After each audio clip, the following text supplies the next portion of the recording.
So, it's a good thing. Yeah. Now when I mention it, it's almost over. So, Yeah. Yeah, exactly. so that's Okay. yeah. Oh, yeah. Continue, yeah.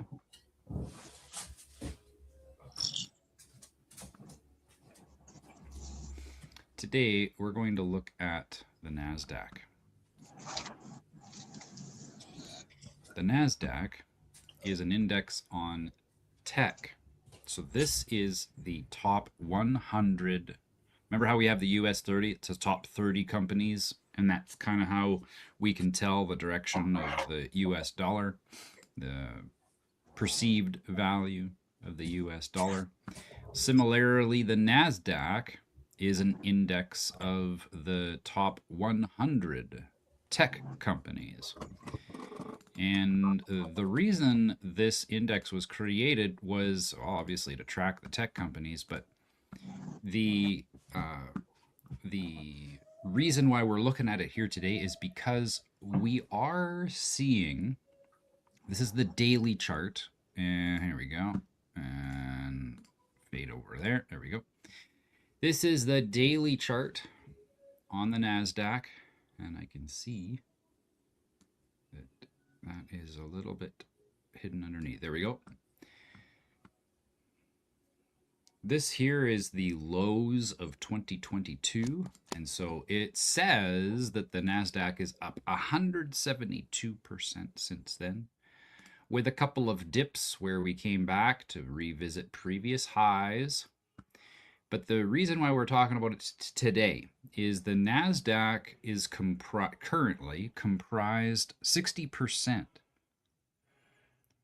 of AI companies. Tech is now the majority of tech stocks are now AI. Again, in the top 100 companies.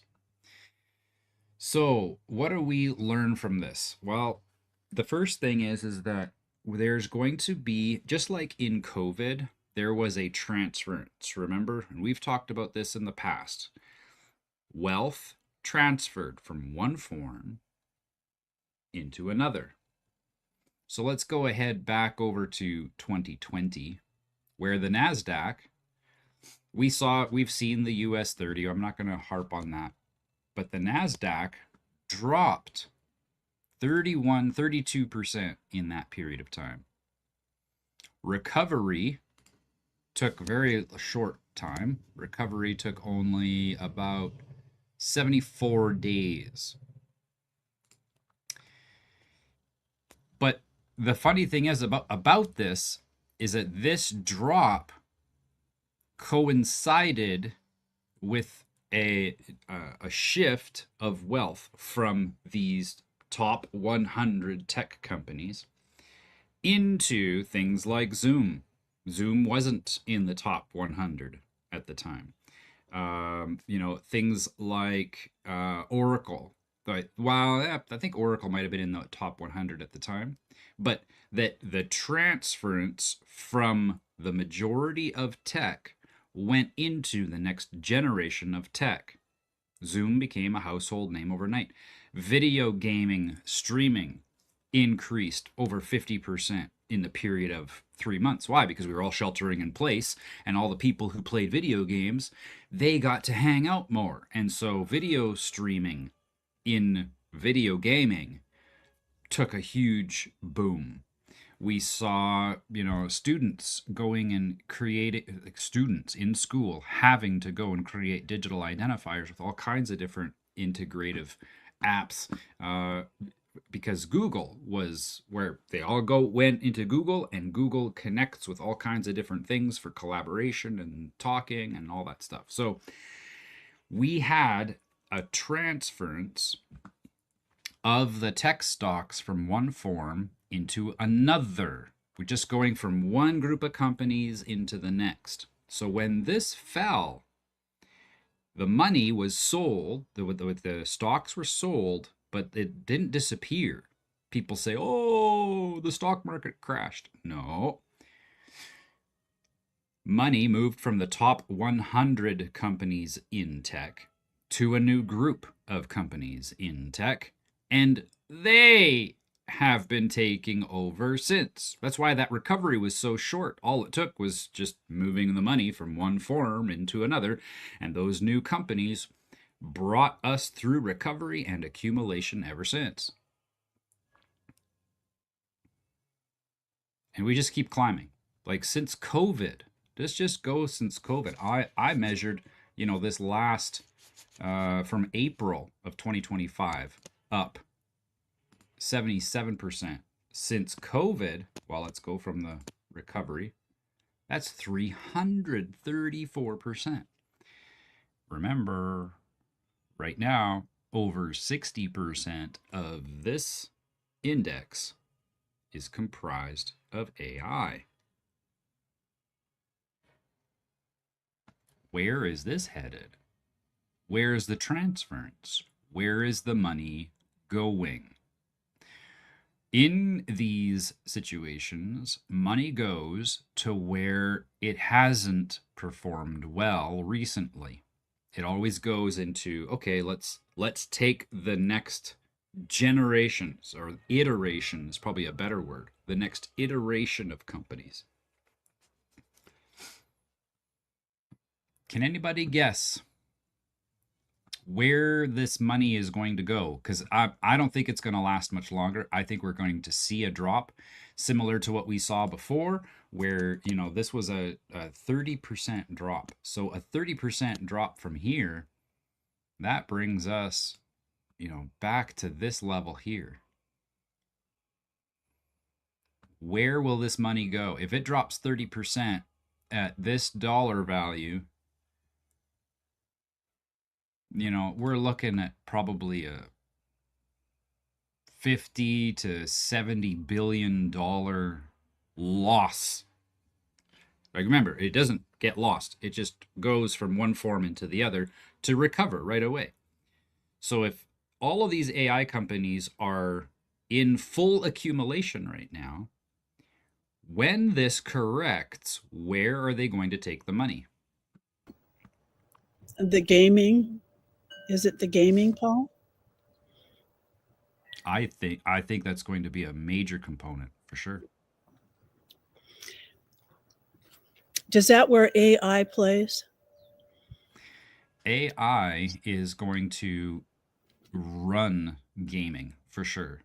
It's the development of gaming is being leveraged. Gaming developers are super expensive. We have jobs where it's 8-hour days, 10-hour days, and that's our, typically that's the work week. Programmers are paid $150 an hour minimum to program games. And the next generation of devices that are coming out, the next set of chips that are coming out, are going to generate the environment for the game directly on the computer. So you don't have to pay the developers to build the environment. You simply have to have developers that build an AI that then builds the downstream environments for the video game characters. So is that virtual reality? Is that those things that they wear like that? Yeah, virtual reality, but it doesn't necessarily mean virtual reality, because the majority of the gaming is still being conducted on the regular panels that we have in front of our computers. So virtual reality, because it is a virtual reality that is being shown through the screen. But yes, absolutely. The the video generation for immersive experiences, that is certainly going to be rising. But before we get into gaming, there is another asset class that I believe we will be seeing transference. What have we been talking a lot about lately, the last 3-4 months? This does go, the actual sector that I'm identifying today, we haven't mentioned it probably for about 6 maybe even longer, probably towards the beginning of the year. But we have talked about data centers. Data centers are the physical infrastructure, and the physical infrastructure is considered a real world asset because it's not a virtual asset. You know, like the programming of a video game is quite virtual because it's just so microscopic. But data centers are not microscopic. In fact, that bare metal that people use for servers, that gets to be very, very large very quickly. Lots of gold, lots of silver, lots of copper.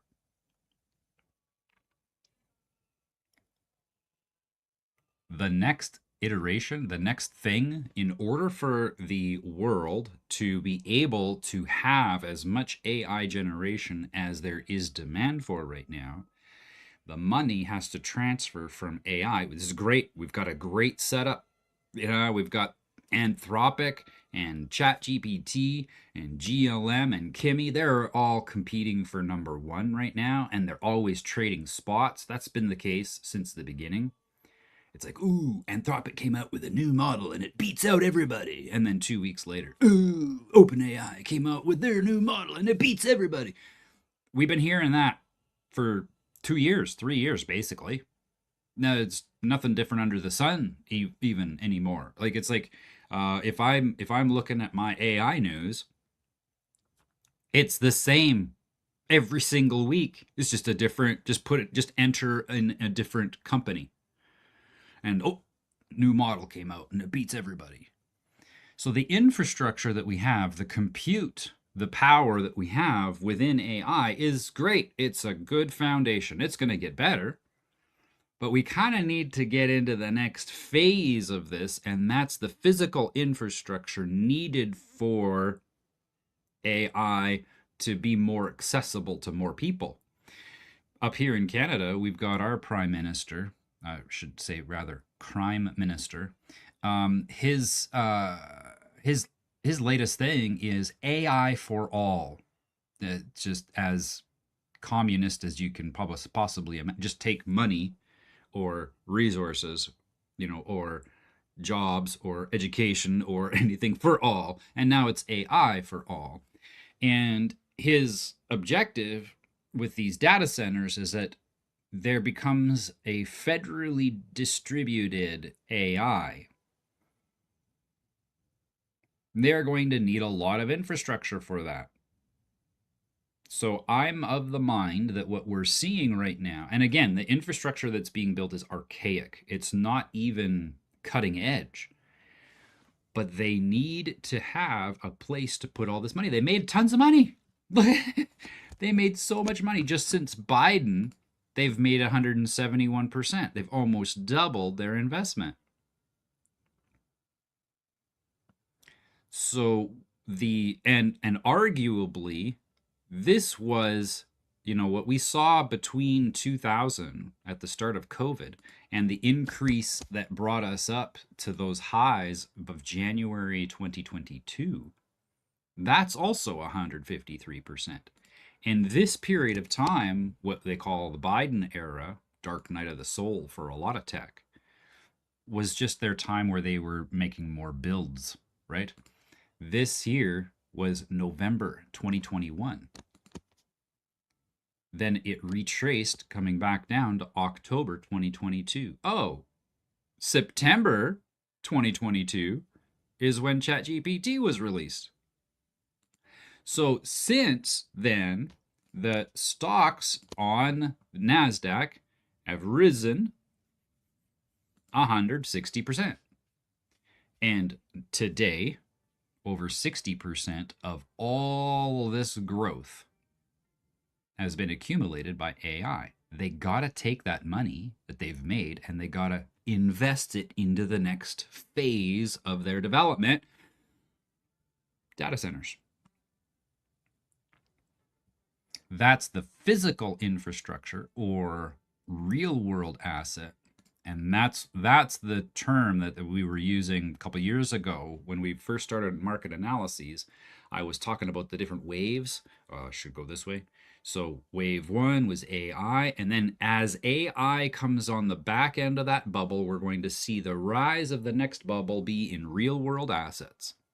And then as that bubble goes up, then we're going to see on the other side of that, we're going to see gaming rise up. Gaming is going to see a nice increase probably over the next 6 to 12 months. Christmas is coming as well, so that might be the perfect season for them to have a nice little bubble. But that the majority of the global tech world will be diverting their investment money from AI, pulling that rug out, and throwing that revenue into the next phase of this global development.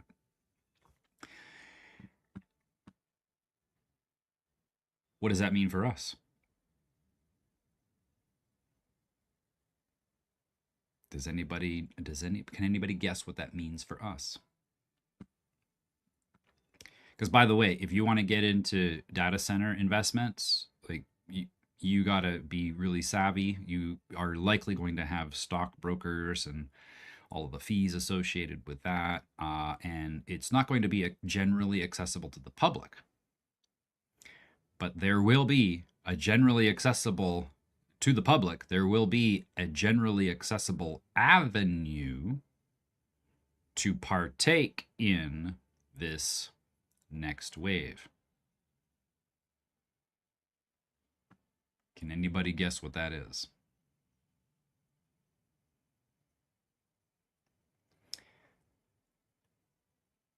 The stablecoins. I think you did mention that the other day, didn't you? The stable coins, yeah. Yeah.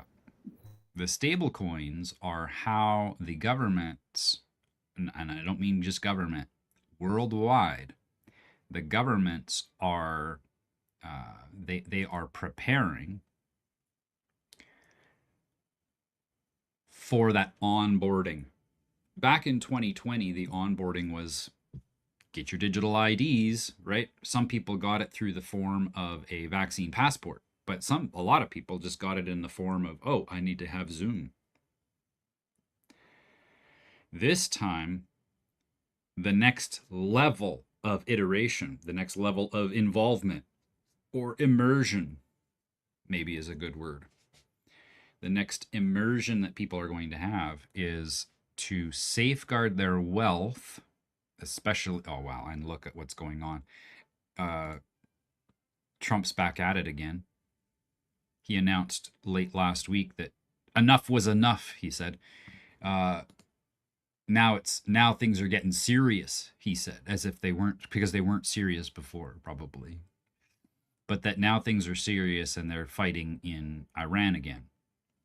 So oil prices are up, through the last couple of weeks. We saw this point here become support to create another new high. So oil's up again, 18%. War is intensifying in the Middle East, which of course gives people the impression that there's a shortage of oil, even though that's another fabrication.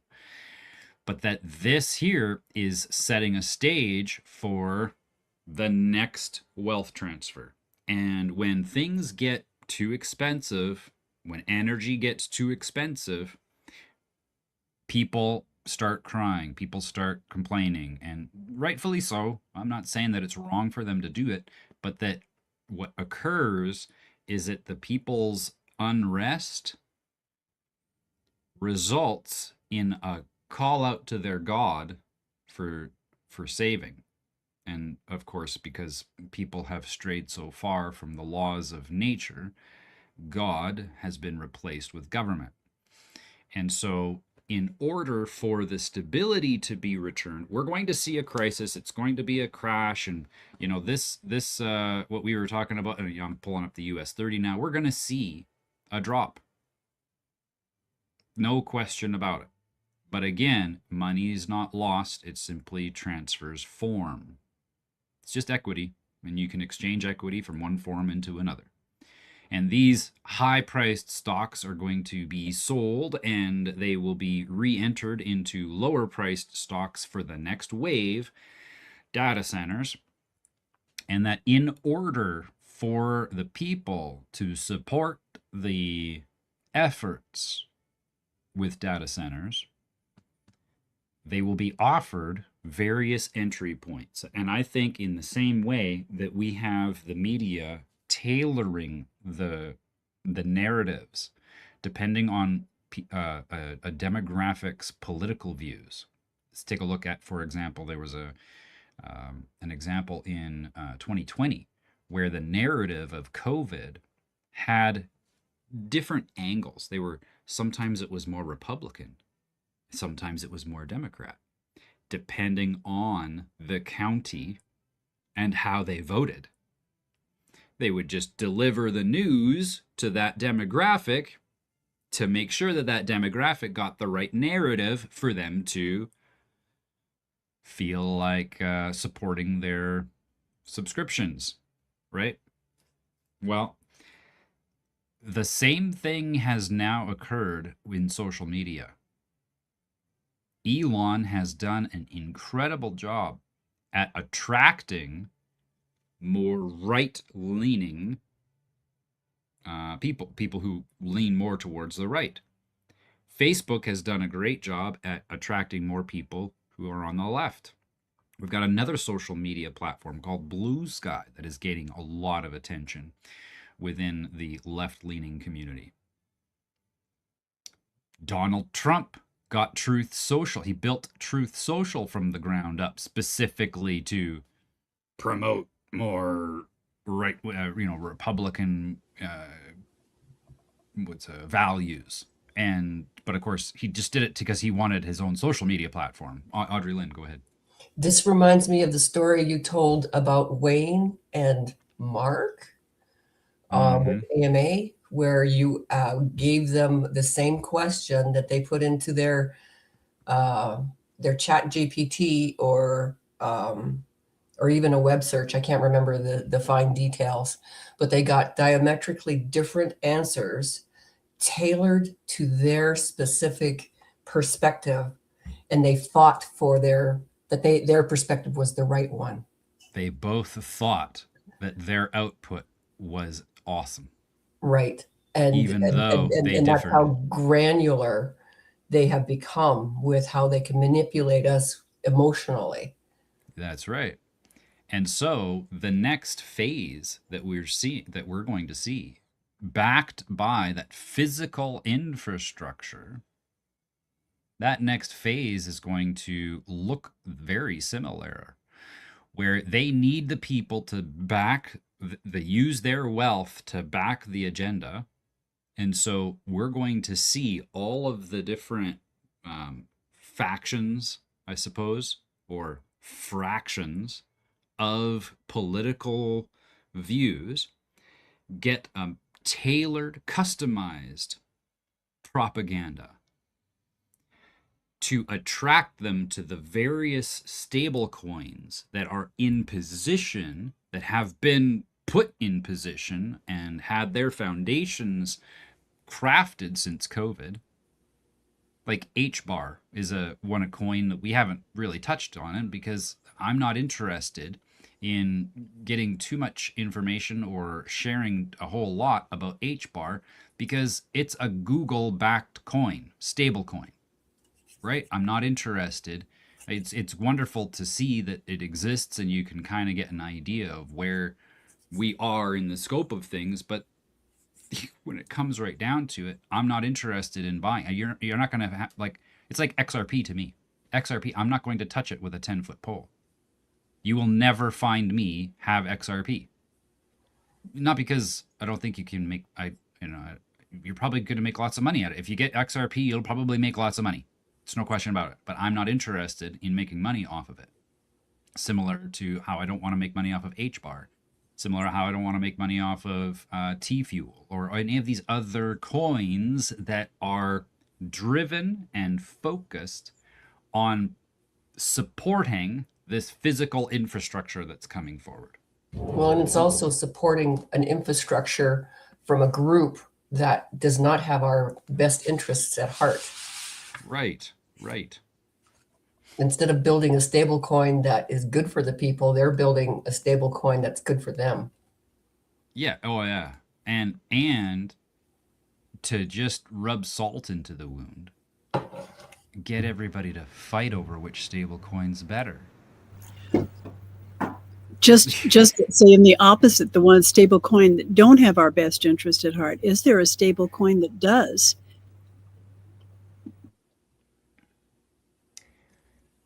I prefer the Cardano network, and it has not had a stable coin.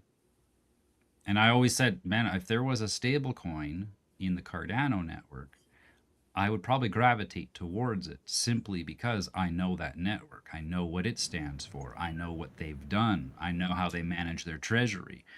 And they have not had a stable coin up until 5-6 months ago. There is a USD stablecoin on Cardano, and it is backed by, like, it's the coin itself is stabilized to the US dollar algorithmically. So you can exchange that back and forth from one coin to another, and when you are in, if it's in the form of that USDM, is what the stablecoin is titled. I don't know what M stands for, but USDM, that coin on the Cardano network, you can maintain it so that you don't see the dropping in price all the time. I would say that if you needed a stable coin, that's what I would recommend. Now, that being said, I'm not of the mind that the stable coins will outperform cryptocurrencies, simply because you're going to be experiencing a lot of inflation that is being suppressed by the innovations and the technologies and the wow factor that we're going to see over the next 2 years. People are going to be wowed by it, and that wow factor is going to pacify them from recognizing the inflation. They're basically just kicking the can down the road, is what they're doing. My intention is to position equity in the stream so that it can be picked up and carried away into this next phase.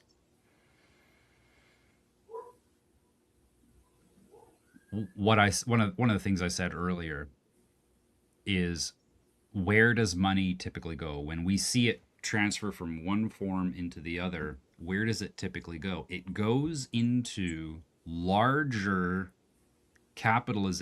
market capitalization that hasn't been performing well, because they need to see it start to perform, especially if they're transferring it from one form into the other. Well, one of the things that occurred last month is Bitcoin. Well, I mean, just look at how low Bitcoin is, first of all. So the lack of performance of Bitcoin has, over the past month, coincided with an increase of demand. So the demand for Bitcoin, not that the price is going up yet, but the demand for Bitcoin has been going up. We see where MicroStrategy is one of the main companies that is behind. I think they got 2 or 3 different stable coins, but that they're the main company that has been selling ETFs since 2024. Remember, the contracts on cryptos, not the actual cryptos, the same business model that they use for the gold and silver, they're using it in cryptos. And so that company, MicroStrategy, has been pitching people on Bitcoin lately. They weren't talking about Bitcoin up here. They didn't talk about Bitcoin here. And I'm circling this. This is December 2025, not even a year ago. They weren't talking about Bitcoin. They weren't talking about Bitcoin here either. This was March of 2026. But now all of a sudden, they're saying Bitcoin is the best thing ever. They always take their money from the high performing, the things that are outperforming. They sell out because they just made 150, 170% over the last 2 years, 3 years. They're super happy, but they got to see that money continue to grow. You're not going to see AI continue to grow very much from here on out, I don't think. You'll see another bubble, but it'll be after the wealth transfer from one form into the next. So this is where they are driving their assets, because we have to get to the next phase, and that's the digital currency phase. All of those data centers, all the infrastructure is what's going to be used as the real world asset that they sell to the public so that they would get the coins that allow them to transfer into the next phase, into that next wave of wealth. And that makes sense. We still have market structure technically at $51,000 for Bitcoin. That's market structure. We could very well visit that again. We would have to see. Right now, Bitcoin is struggling to get up above this previous high here. We need to see it come back and retest this trend line and launch up. We need to get above this before we can say, okay, now we're actually making some progress. But that the market structure being here, it depends on how they want to play this. They could very well just keep this as the low and start launching these, well, they're already launched, the stable coins to draw people in to that next phase. Or there might be enough of a crisis that they want to get a lower price. And if it goes down, 66,000 today. If it goes down and say it retests market structure, that's another 20% off. We're not seeing inflows from MicroStrategy right now. They're talking about it, but they're not buying Bitcoin right now. So they're talking about it, but they're not buying. So that tells me that they're trying to get that predictive programming into effect. This is marketing analysis, eh? Market and marketing analysis. So they're starting the programming language here. And I'm of the mind that when they do that, they're not buying, they think it's going to go a little bit lower. Once they start buying Bitcoin, when they're putting their cash into this, we will see it. That happened earlier. Remember up in here, I drew this box up in this area here. That was back in July of last year. I drew this box. This box here was the area where the ETF companies, those exchanges that were offering ETFs, they sold the ETFs.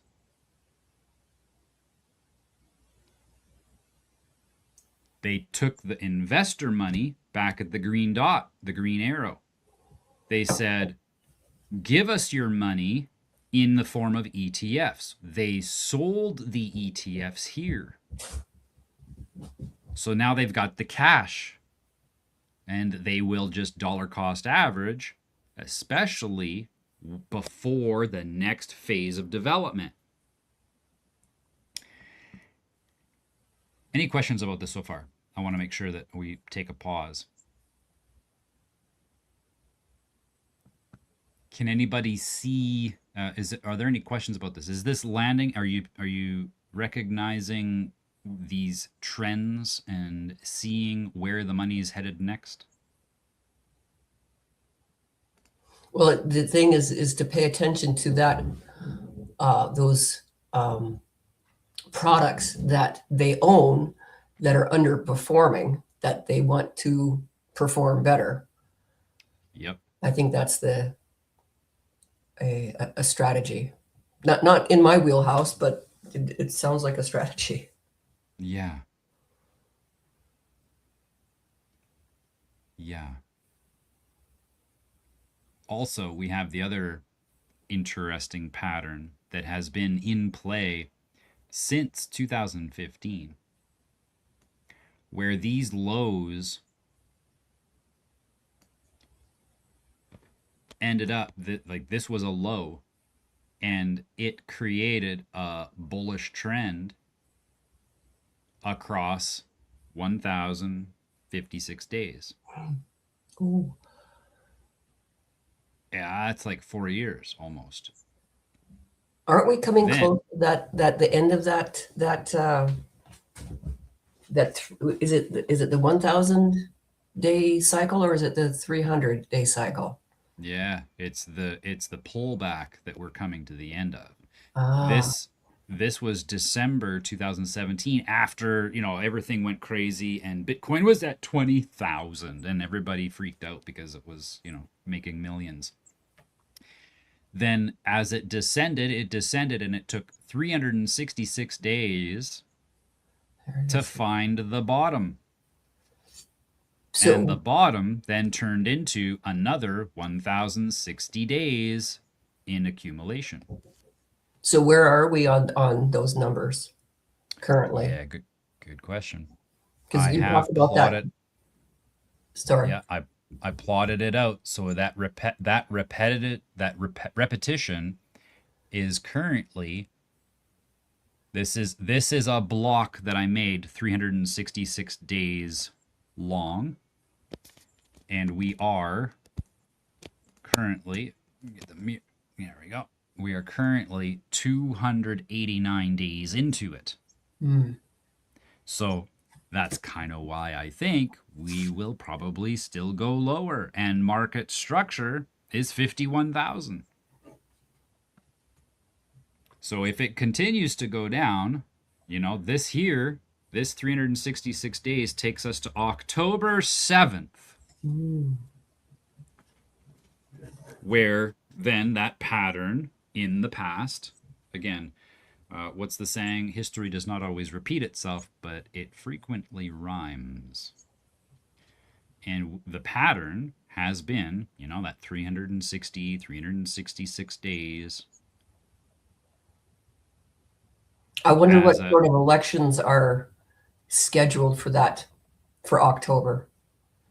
Whether in they're America, it's the midterms. Aha. Okay. Yeah. Yep. And in Canada, I think there is something this year as well. Well, here in Alberta, they have their referendum. Yes, and the Yep. legislature's on holidays until then. Yeah, until the 21st of October. Absolutely Yeah. insane. Yeah. Imagine that, eh? I want a 4 months paid holiday Yeah. While the country's burning. while the country's burning. Yeah. Well, let me tell you, if their residences started burning, they'd be showing up at the legislature going, "We need to fix this yesterday." Yeah. Oh, yeah. Yeah. If it affected them. There was a meme that I saw yesterday. It said, anybody who cries for war from the comfort of their couch needs to be silenced. Needs to go to war. Sign them up first. Yeah, your sons first. So, that's market analysis. I can cover some other things here if you want, or we can go right into the next phase of market analysis, which typically involves deep conversations about something more interesting. I have a question that you brought up that came out of what we've been talking about, and it's the trap of self-interest and and I think that trap of self-interest leads to fear and greed. Say more. Well, that when you come out of the place of self-interest, then you're a separate entity, right? You're just thinking about how what's in it for me, kind of thing. And when you do that, there's the duality that comes with that.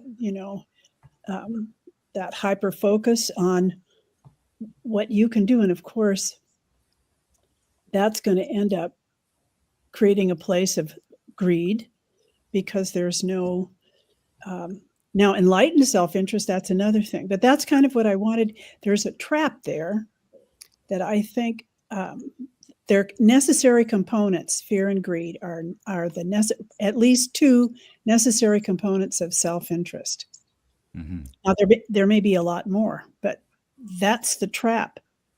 I think that all of this, or at least that's what comes to mind. Now, when we refuse to buy something, even though we know it's going to go up because we don't agree with the principles, then there's something else at play.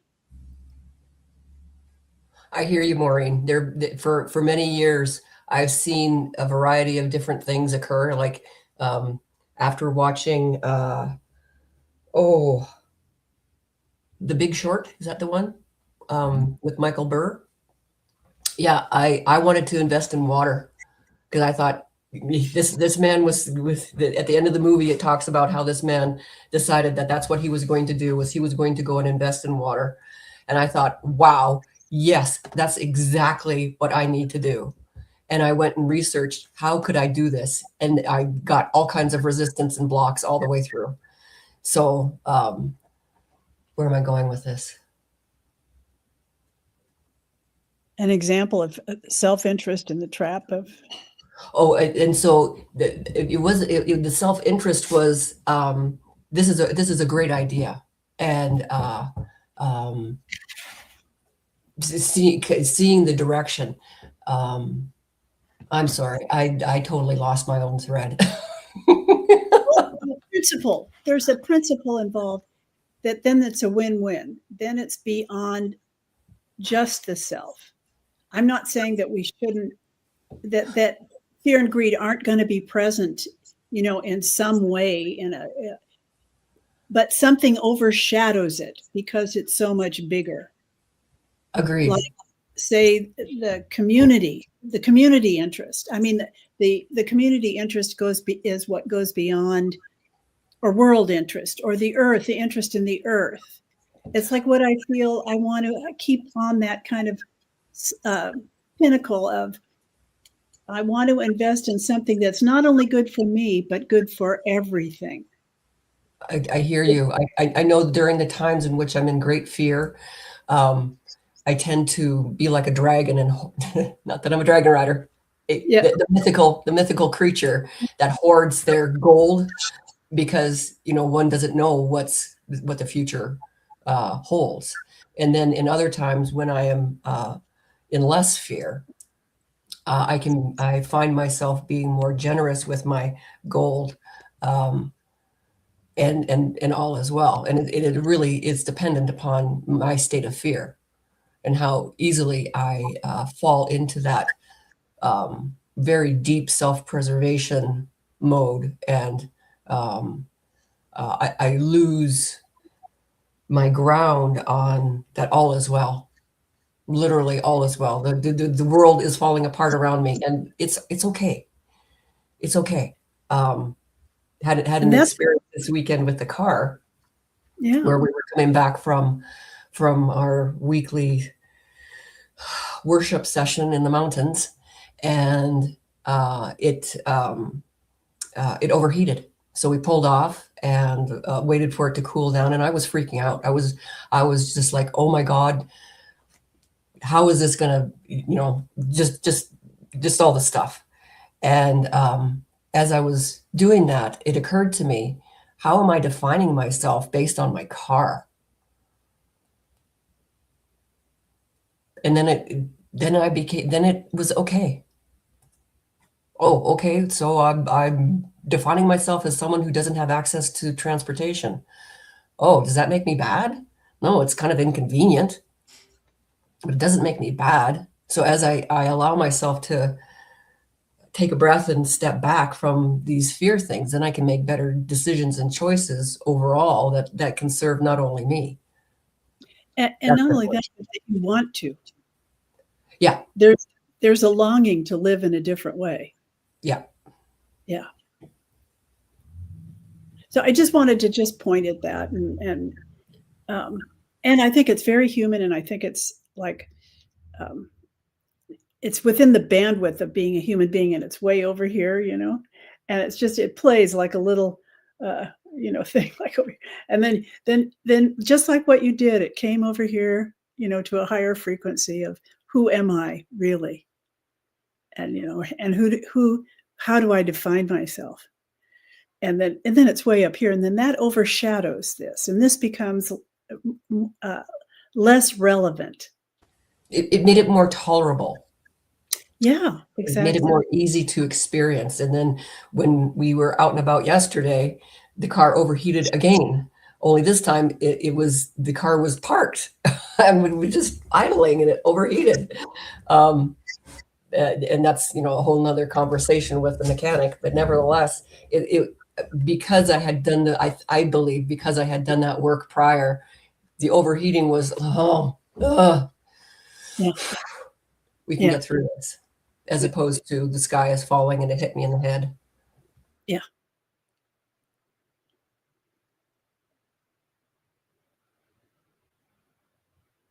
One of the things that I'm reminded of in this conversation is what's talked about in the Colburn. There was a community, very strong, earth centric, observing the laws of nature. And then there was the 15-minute city. Oh, sorry, city.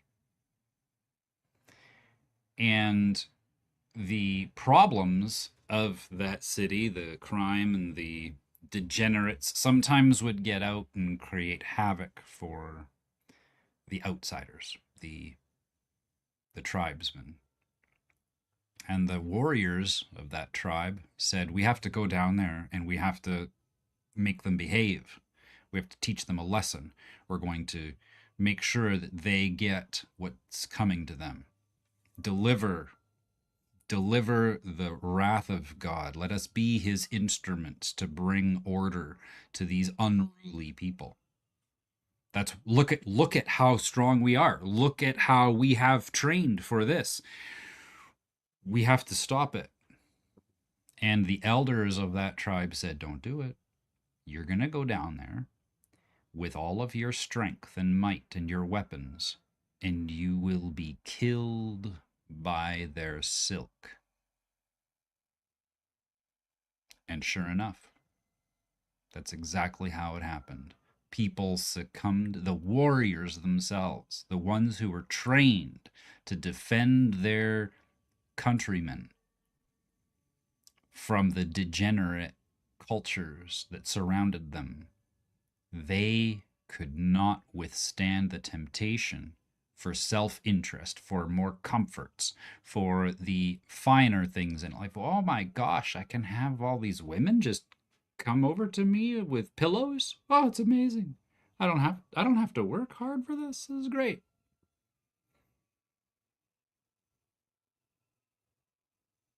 There's also the book called The Fourth Turning that was written, I think it was in the 60s or 70s. And that gentleman, he looked and plotted out the course of humanity in cycles. And there are 4. The fourth turning references this cycle that we're now starting to enter. We're in the last phase of the fourth turn, where we have to start back at 1 again. And from that work, we get that phrase that's very commonly said now, that good men create good times. Good times create weak men. Oh, sorry, strong men create good times. Good times create weak men. Weak men create bad times. And bad times creates strong men. And we're watching that wheel turn in real time.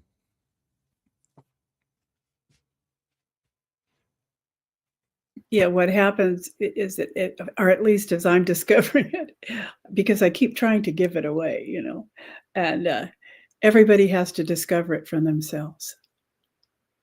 It's not something that I can do for somebody else. I can create an offering, but they have to discover that in themselves. And unless that happens, it's not going to blossom, it's just not going to happen. But as you offer, Maureen, whether they accept it or not, that simple act of, no, it's not even simple, it's a profound act of offering gives them the space to go, oh, there's this thing, or ignore it, or come back to it at another point in time. Mm-hmm. And Yeah. it's by your gift that's the power. That's the that's very cool. Well, I just got off a session in Soma Sensing, and the teacher or the guide, her name is Yasmin. She talked about that nobody has guided us to this place.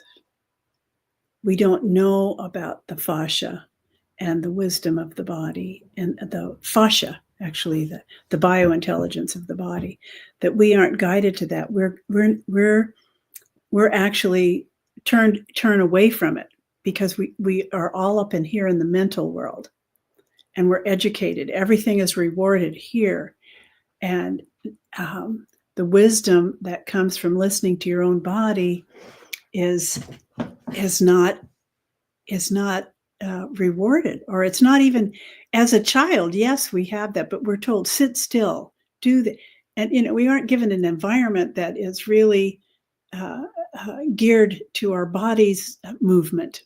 As a child, they're all running around, and I remember I always would go to Chuck E. Cheese if we were going to go out to eat, because the kids could run around. I mean, yes, yeah, here, go for it, and then y'all run around with everybody else.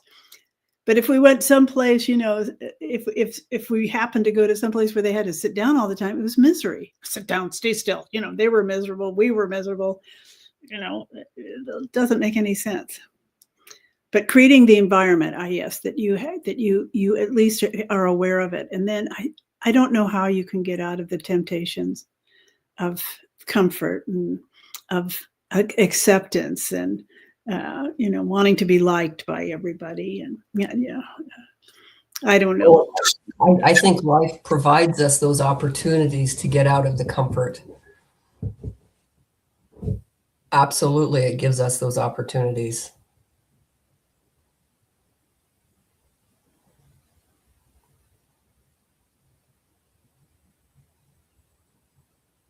For me, it's a car that's now unreliable, where it's been very reliable.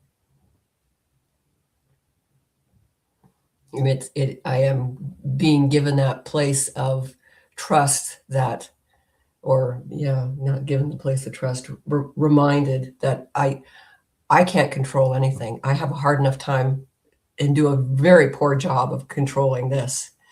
And just recognizing that, again, all is well. It's going to unfold the way it is. Take the prudent and necessary steps and let go of the outcome. It's going to be okay. To be hopeless, to not cling to hope. Yeah, I saw a thing yesterday, a simple phrase. Hope is not a plan.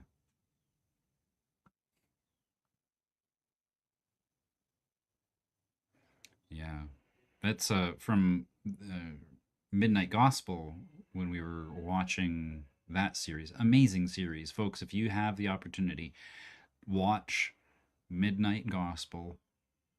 It was on Netflix in 2020, and I hadn't seen it. And every single time I watch it, I am amazed. And one of the things I intend on doing is only listen to it.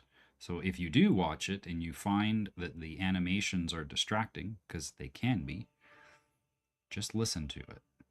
And that was said in one of their dialogues, that, you know, we are so addicted to avoiding feeling hopeless when really we can rest in that. It's okay. There's nothing on the other side. To comment on the visuals, our brain, the portion of our brain devoted to visual sensing is actually quite large, and so our eyes addict us to what we see. And I think that's why these devices are so impactful. You know, the eyes have a direct connection to the brain. That nerve pathway is quite small in relationship to every other nerve pathway, to every other organ system. And so it is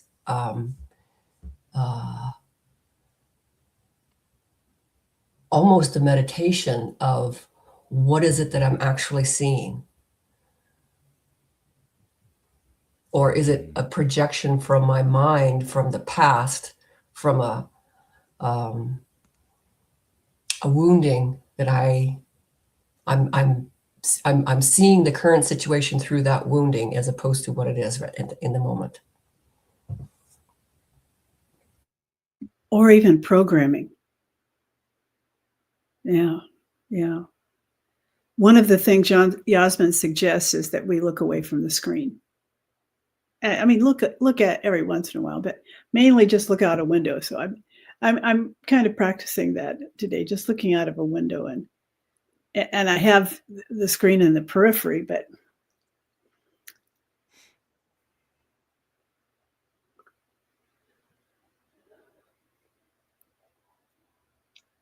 Well, can you repeat that series? It already popped out of my head.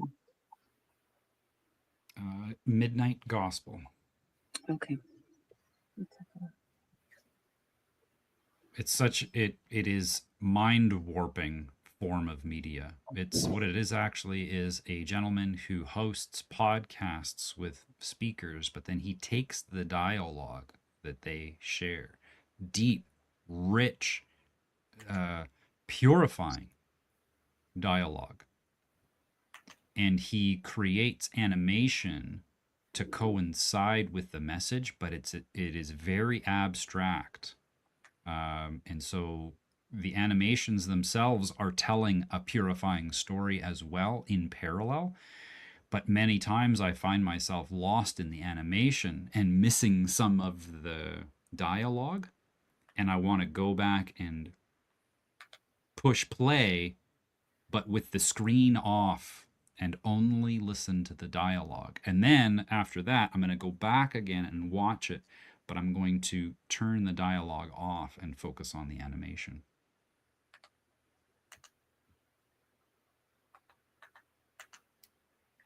what was it again, Paul? Midnight what? Midnight Gospel. That's what I thought you said. Okay. Yeah, And because it is on Netflix. So people who have Netflix, you can get it there. I'm just bringing it up now. I'm going to see with Brave, there are some places that you can watch it for free. I'll see if I can find a source here that is consistent. Sometimes those ads get pretty annoying, but I'll see if I can find a good source here. And I'll put it in the Dragon Riders. Oh, and I apologize for last night. Kara, you're here.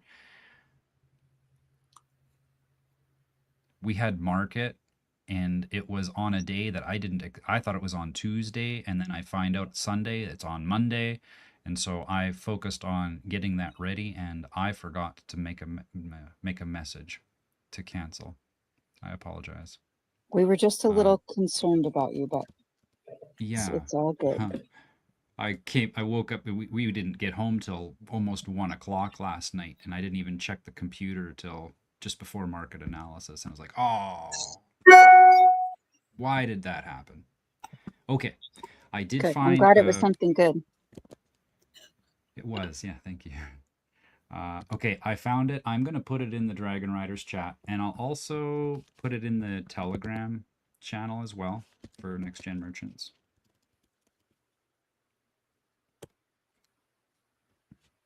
Ooh, should I do that? Ian might see it. No, Ian won't watch it. Will he? Should I be worried? No, you should not be worried. Ian is a grown ass man and can make his I own know, choices. I know. Sure you don't. Him and I, we have been talking again, but there were about, because he's so good at replying right away.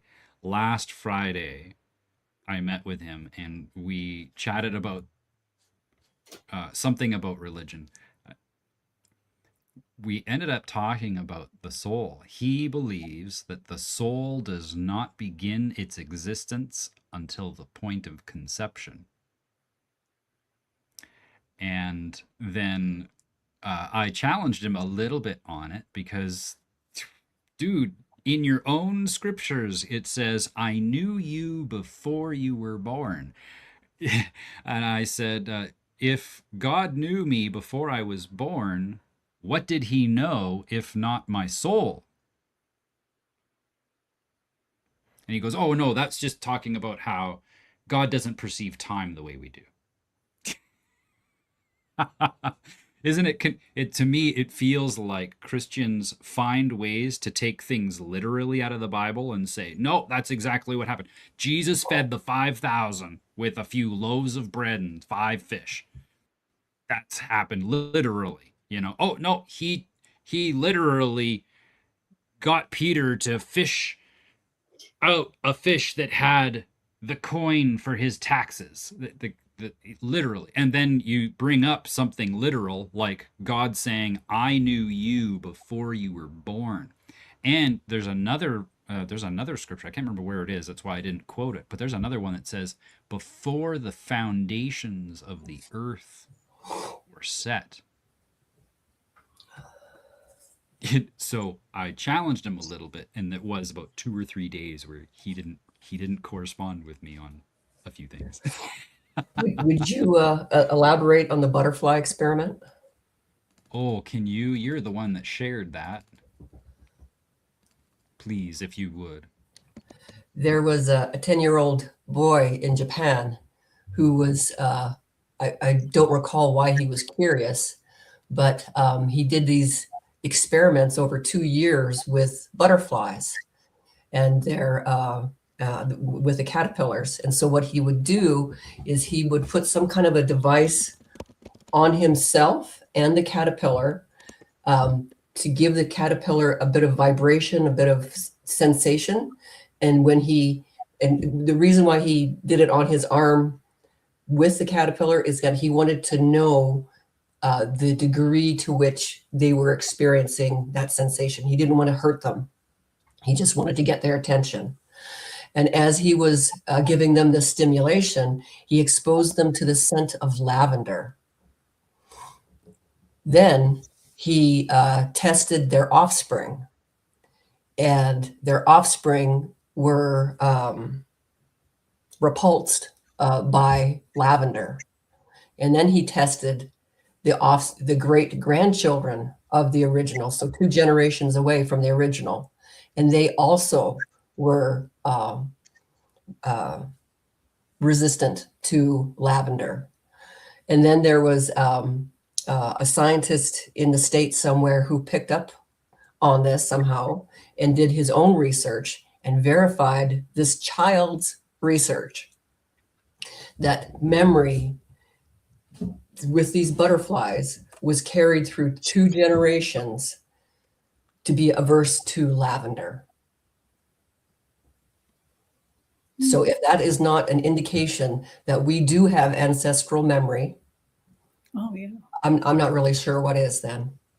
I was always someone who, when people would talk about, oh, well, you're doing ancestral healing and blah, blah, blah, I'm thinking like, oh, okay, well, I can't see that, touch that, feel that. I have no context for that at all.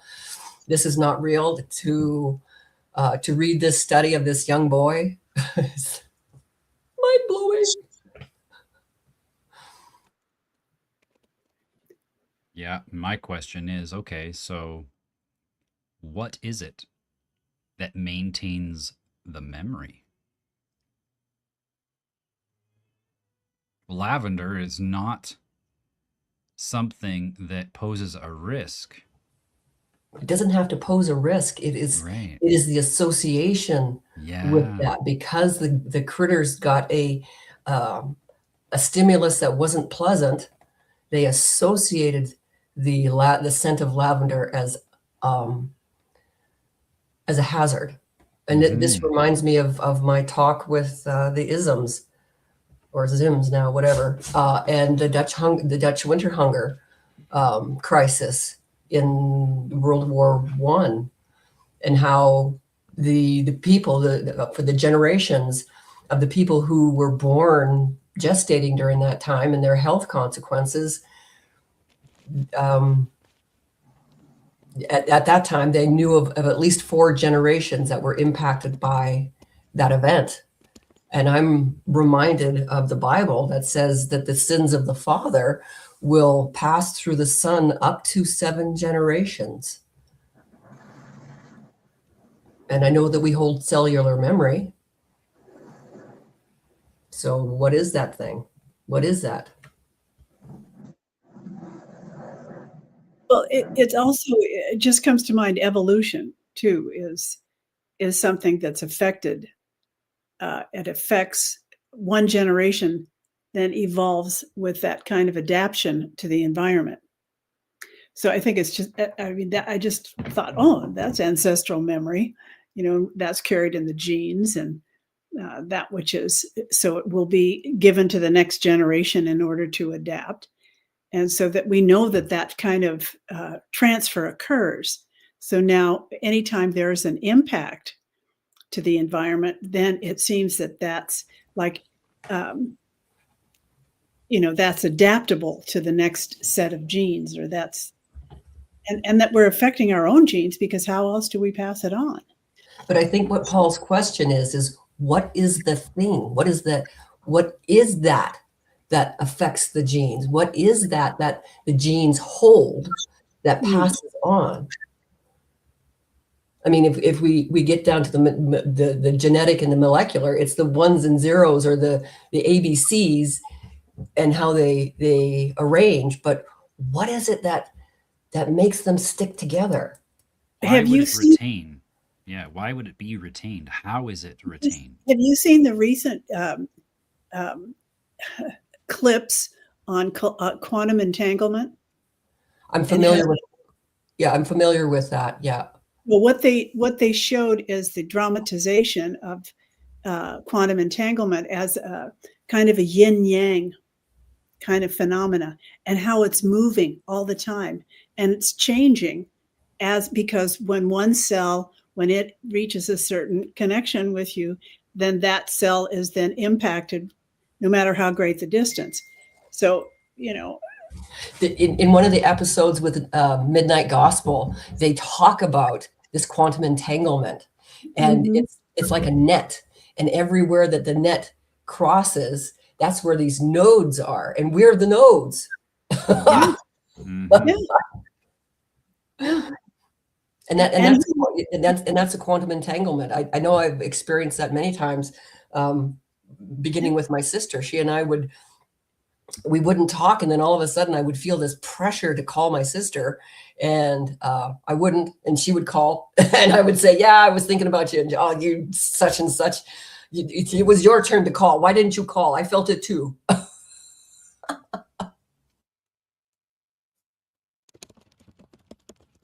Oh, puppies.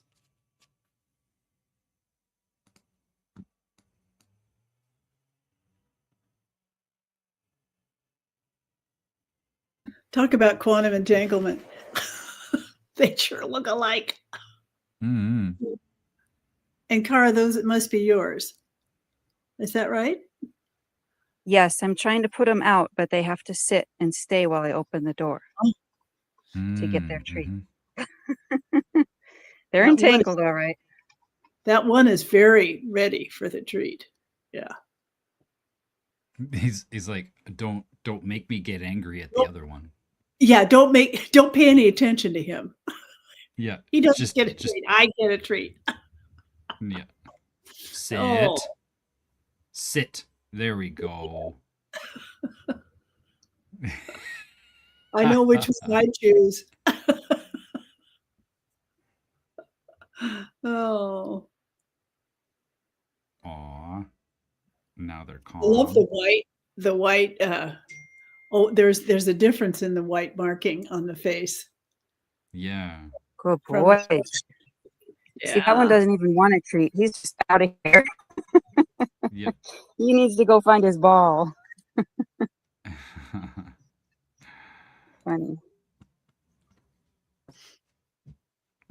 Did you hear, Well, this was wonderful. Tara, did you hear about Marcia? Oh, and probably you haven't heard Audrey Lynn and Audrey. You haven't heard about Marcia. She's been introduced, or they're making Relationship, the permaculture group in Joshua Tree that's very active and on YouTube.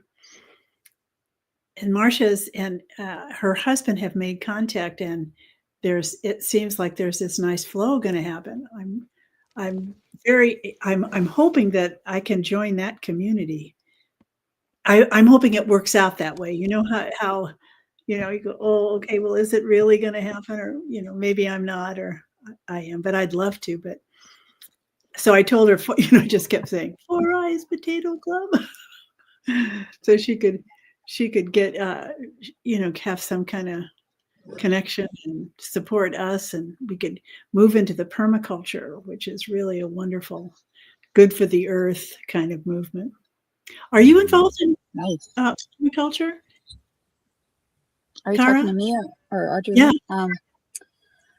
I have been at different times. I don't necessarily have a community that I'm connected with real strongly here. I've been to some different events that people have put on, but there is tons of permaculture here. I'm just so far removed from everybody that either I'm doing it on my own or I know Yeah. somebody that I can go visit. But Yeah, and that's what I mean. It's kind of like it presents itself in front of you. If that's something that you're gonna, and you feel the connection and the pull, or you don't. And I have this idea, that this is the way I'd like to live. And then there's what presents itself for me to get involved with. Yeah. So that's literally the story of my my coming to Maui. I just wanted to come here and do woofing, if you know what that is. Worthy don't. workers on organic farms. Hmm. And there's a catalog of different places around the world that you can go work on farms for people in exchange for room and board, and just basically travel around. So I wanted to come here and do that. And a month after I got here, or 2 months after I got here, I was pregnant and not doing that anymore at all. Except the person I was with has his own place, and I thought, wow, I'll do that here on my own then. And having kids, it didn't quite work out that way, but I'm still puttering along and trying to get things accomplished around here. do you I have had children now? Or how Say old that is again? how old is your child now? Or My boys are 13 and 15. oh, okay, so it was a while ago. Oh, then they can help out. You froze, so Sorry we about that. We separated, and I moved out for 4 years, and now I've moved back and have my own place at the homestead. So now I can kind of start over with that and see what happens. Kind of sounds like you were directed to Maui so your children could come through. It's really amazing how Maui is, and that is a similar story with so many people. Come on. Yeah, the story goes that Maui either embraces you or spits you out. And if it embraces you, you're like sucked in. It's amazing.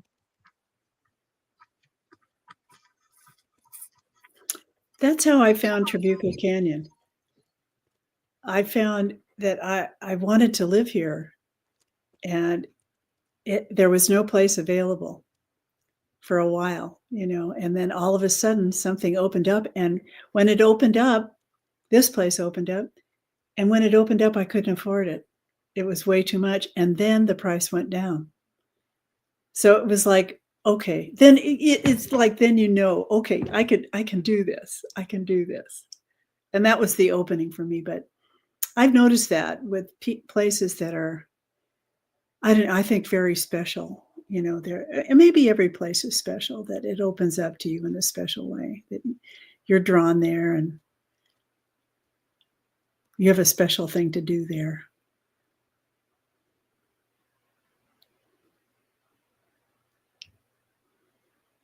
Where are you again, Maureen? What canyon? It's called Trabuco Canyon, and it's in the foothills of the Santa Ana Mountains. Okay. So it's halfway between LA and San Diego on the California coast. Are the Santa Anas, that's not the ones that Joshua Tree's at the base of, though? That's Santa. No, that's the San Gabriel Mountains, I think. Okay. There's Mount Baldy is their big mountain, and Jacinto. I grew up in Palm Springs, so Jacinto was one of the mountains there, and San Gorgonio was the other tall mountain there. Yeah, so the Joshua Tree is in that kind of high plateau. It's high desert. Okay. Yeah. But I talked to Ron. I said, would you be willing to get a little shack out in Joshua Tree if we could do permaculture? He's not drawn to permaculture. He's drawn to golf. Mm-hmm. And he loves golf.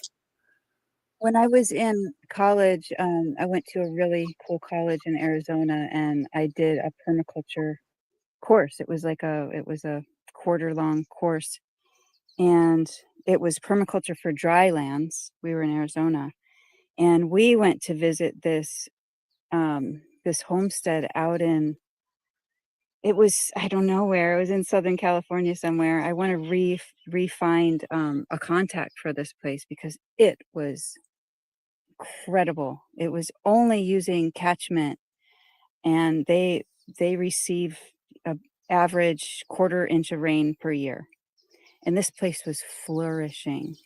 Oh, see, I so want to do that. Yeah, I want to find that. I've been wanting to find that for years and reconnect, or at least see where they're at. But that would be a great place for you to visit for sure. They were really welcoming, and but they've just really got their systems, like their levels. This stuff grows down here, this stuff grows here, this is the overstory, and it's not very high because it's low because they're containing the moisture. And their house was round, and it had like I don't know how many foot containment wall around it, so that there was space between the outer layer and the inner layer that insulated it. And it was just, everything they'd come up with on their own, I'm sure they had inspiration, but everything was unique. It wasn't, they'd made everything their own by doing it their own way. And it was just profoundly ingenious. And they were probably at least in their 50s. So, and that was, almost 25 years ago. So I don't know where they're at now and what's going on with it. Probably something. Well, if you ever come across it, I'd be very interested in. I will. I'll have to go back and figure it out. They were in one of those magazines, maybe Mother Earth News or something. So I'll have to find that perhaps. I don't know. Yeah, just let it see if it comes up. No, there's, yeah. Don't, yeah. If it comes up for you to search, then do that. Yeah. I find myself doing things. I love that when that happens. I clean a closet. You know, I never planned on it, but I just go and it just happens and I clean it all out. That's the best way to do things. I love that. You get very intense about it, you know. Oh, so it doesn't loom on your mind. Oh my God, I have to clean that closet. Oh my God, no, look, I'll be so tired, you know, whatever. The mind just like wants to make a huge, big project out of it, doesn't it? Instead of making it play. It turns into play a lot of the time. Yeah. Audrey Lynn, sometime I want to hear more about what you've done with gardening, how you got to where you are, and all of that. I don't know if we're at the hour, or we're past the hour, I guess, but I need to get to work right now. So, I look forward to the opportunity to share with you. yeah. I'm gonna try to make these morning calls more often. It's 7 when we start, so it's a little it's kind of a scramble for me sometimes, but It's great that okay. you could work on that you could come and just work. It's great. Mm. Well, thank Yeah. you for allowing that. Sometimes I feel like I have to have the camera on because I'm just I don't want to distract everybody, but yeah, it's No. really nice to be able to do some things around the place while I'm talking, listening. You'll find, you've been here now a few times, but you'll find market analysis very seldom ends up being the entire time on the charts. We are very fluid in our conversations. You're abundant in talk. You know, I feel like it's breakfast with Paul. You know, that's good. Yeah. And it's a way because somehow that makes it more like I've got, and when I can do two things or I can serve a dual purpose, it just feels more valuable. And you know, for some reason, I don't even know that, and who cares, but that way then I have to eat anyway. So here's a way I can gain some knowledge and get some familiarity. I feel like I'm becoming familiar, you know, because it's not effort. I'm not doing anything effortful. I'm just gaining familiarity with Paul's expertise, which is, you know, I think quite educated and you know, Paul, just by continually speaking about it every morning, that you become incredibly familiar and curious. Oh yeah. I would say that the majority of what I have learned over the last 2 years has been with you. Here on Market Analysis, we just pour through stuff and I notice patterns on the fly even sometimes. Your natural intelligence, Paul, and the way you look at the world, to see patterns and to see correlations and to use what somebody else has said and see it in what's going on. It's very helpful for all of us. And it's to me, it's important. It's a win-win. You know, that I like to live life that way, that everybody's gaining something. There's a reciprocity in the event, you know, and that feels good to me. I'm glad to see, Audrey Lynn, that you feel your vitality has returned, and I'm glad. Well, it has a little bit anyway, but you know what? It's beautiful to see, and so I just want you to know that. Thank you. I'm going to show you all my my view before I hop off. Oh, good. Oh, wow.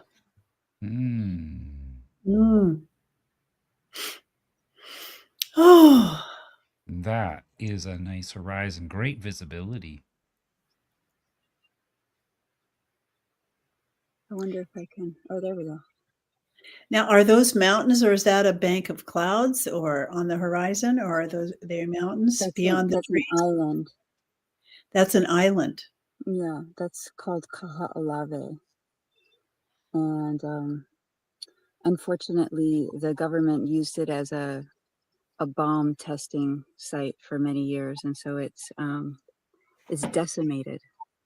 It was already decimated, actually. The Hawaiians populated it for a while, and it actually was a disaster. It didn't turn out to be a good um, experiment, or um, yeah, I don't know the story that well. I need to know it better, but yeah, it wasn't a garden island as some of the islands are. Well, what is that in front of you? Is that like it looks like a field of grass.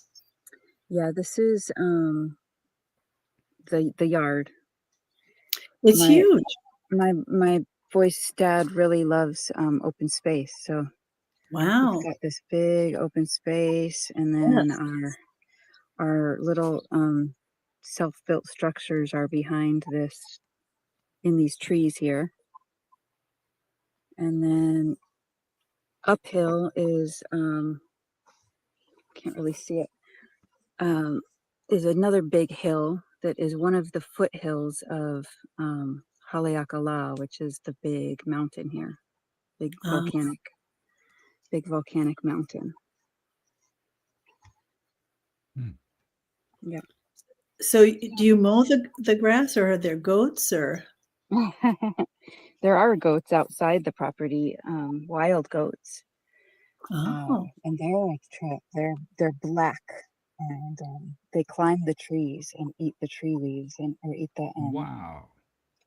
the vines out of the trees. But yeah, we mow. Actually, my neighbor mows it most of the time. we use a lot of grass clippings from the neighbor down the street in our compost piles. Mm-hmm. Yeah. So Yeah, I try to keep up with it. If we didn't mow, there'd be just no way to do yeah. this. Oh yeah. No. I get it. But I want to get a scythe. I want to get a scythe. That's my next goal. And learning how to use it is. Yeah, because once gas goes through the roof, what are you going to do? Me and my little sickle are not going to get anywhere. Hmm. All right. Well, my dog ran away, and I got to find him before I get to work. So All right. see you all soon. Much Yeah, love. you bet. Take care. Bruno. Audrey Lynn, can we ask Paul about when we can use the StreamYard, or do you just want to use the Zoom? Either or is good with me. Audrey wants to go through the roadmap document with me and on some editing suggestions. Yeah. What's your schedule like?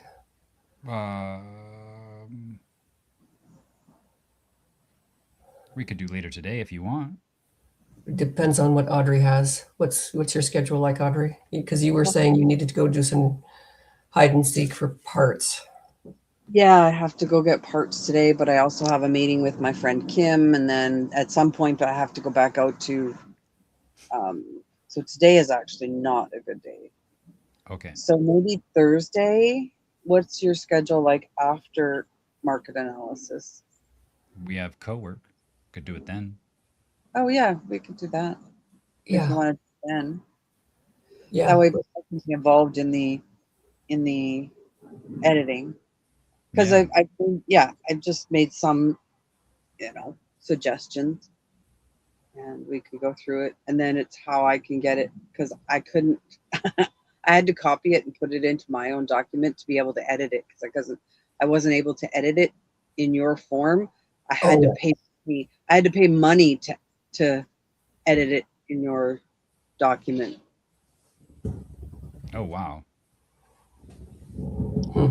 Why do I have to pay money to be able to edit this document? So maybe you can help Right. me with that too, Paul. I don't know. Maybe that's Yeah, we'll figure something out there. so I can put it back into, her form of document. But I'll share my screen, that way at least you can see the red. Oh, that'll be because it's PDF. To edit PDFs, you have to have software. Yeah. I don't have software. Yeah, PDF. we'll have to figure out another way to What is share. the format of word processing you have? Well, all I use right now is the Google Docs, but yeah, No, like to create. You create and do Google Docs? Yep, you can. absolutely. Yeah. Oh, okay. So then it would it would need to be saved as a as a docx. Is that correct? Yes, and then she could open it. Okay. I'll explore how to do that. Pages Yeah. does let you do it. When you're in Pages, you can go to File and Export to and create a Word document, and then she'll be able to open it. So yeah, it's I have it already in one of the Google Docs. Okay. So if I could just figure out how to get it back to you. Just know? send it back to me and we'll figure out how to open it. Yeah, because then you can look at the changes. I can just share because in Google Docs, you and I can be in the document at the same time. Ah, Like you can be moving a word and I could be moving a word at the same time. And it's like, freaks the other person out if you don't know that that's happening. They've got control of my computer. Oh my God. Yeah, I got it. Yeah. So I can share it with you and then we can go through it on Thursday right after at co-work. That works for me. Yeah, sounds good. Okay. See you guys then. Cool. You Yeah, betcha. you betcha. Take care. Bye.